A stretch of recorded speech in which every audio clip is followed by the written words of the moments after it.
Bismillahirrahmanirrahim. Musuh negara itu oligarki neokomunisme, bukan umat Islam.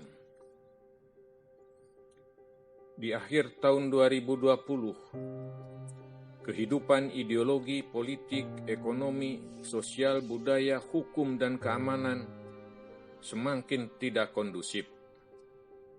Timbul kegaduhan dan konflik yang dapat mengancam terhadap keselamatan bangsa dan keutuhan NKRI.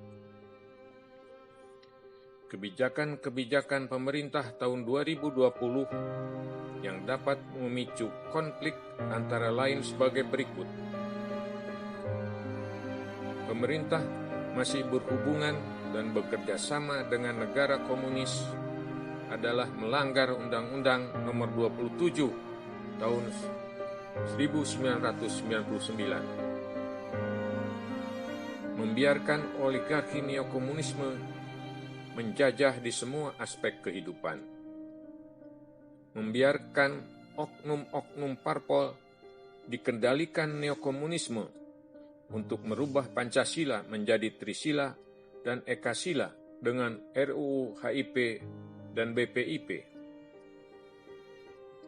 Pada situasi mencekam menghadapi bahaya COVID-19 di tahun 2020, pemerintah sibuk membuat undang-undang Omnibus Law, undang-undang Minerba, undang-undang pelemahan KPK, RUU HIP, BPIP yang menguntungkan asing dan aseng serta oligarki neokomunisme.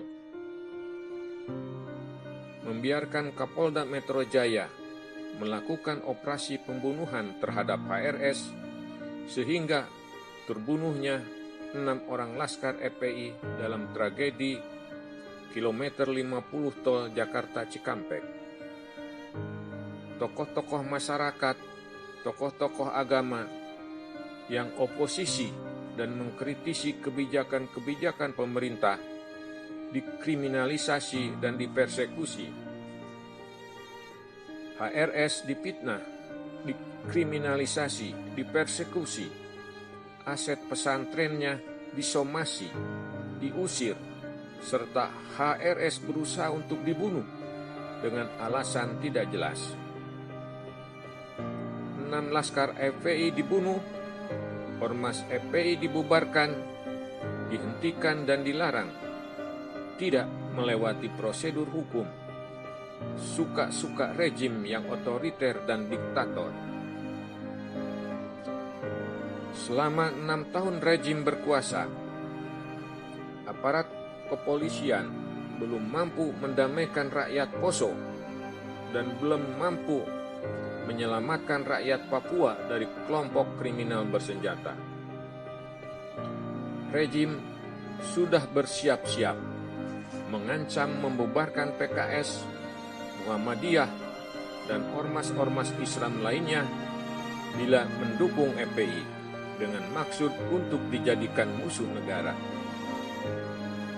Untuk diketahui oleh rejim, HRS, FPI, dan ormas-ormas Islam lainnya bukan koruptor, bukan bos narkoba, bukan ormas radikal ekstrim, bukan teroris, bukan separatis, bukan pemberontak bersenjata, dan bukan musuh negara.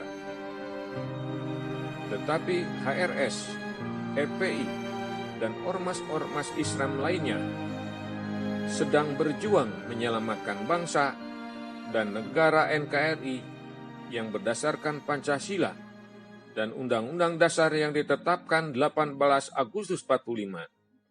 Dengan menegakkan kejujuran, kebenaran, dan keadilan melalui revolusi akhlak. Dari fakta-fakta kejadian tahun 2020 di atas, konflik horizontal dan vertikal semakin tajam. Pemerintah dalam mengelola konflik dengan manajemen menang kalah adalah langkah yang tidak bijak. Memaksakan pemerintah untuk menang dan rakyat untuk kalah. Dari analisa di atas, diprediksi tahun 2021 bila mengelola konflik vertikal dan horizontal tetap dengan manajemen menang kalah, tidak menutup kemungkinan akan berkembang menjadi perang saudara dan bahkan berkembang menjadi pemberontakan bersenjata. Bila perang saudara dan pemberontakan bersenjata terjadi, mengakibatkan cebong jadi abu dan kampret jadi arang, NKRI bubar dan terpecah belah, kemudian oligarki neokomunisme berkuasa.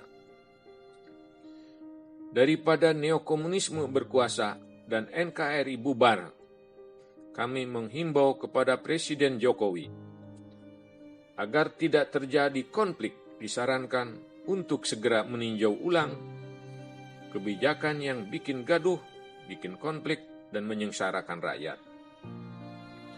Dan kepada saudara-saudara kita yang sedang berkonflik, dihimbau untuk bersabar dan menahan diri. Jangan sampai terjerumus mengikuti keinginan oligarki neokomunisme.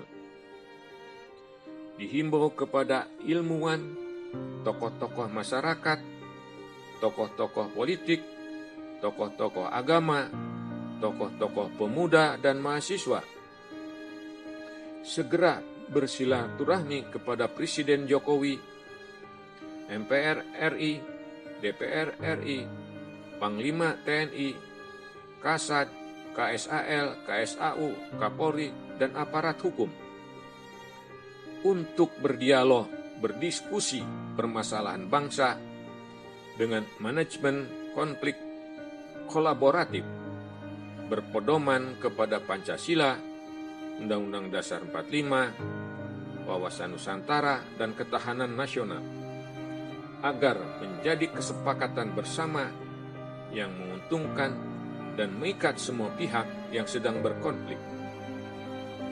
Sedangkan kepada prajurit TNI dihimbau untuk sebagai berikut. Dalam menghadapi konflik, sebaiknya jangan berpihak dan jangan menajamkan konflik. Bila berpihak, mungkin jadi blunder dan senjata makan tuan.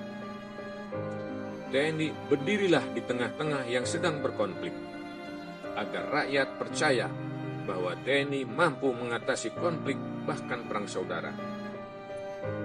Jangan ikutan pemerintah dan parpol yang sedang dikendalikan oligarki neokomunisme untuk merubah Pancasila jadi Trisila dan Ekasila, karena itu adalah makar ideologi yang dapat memicu konflik dan perang saudara.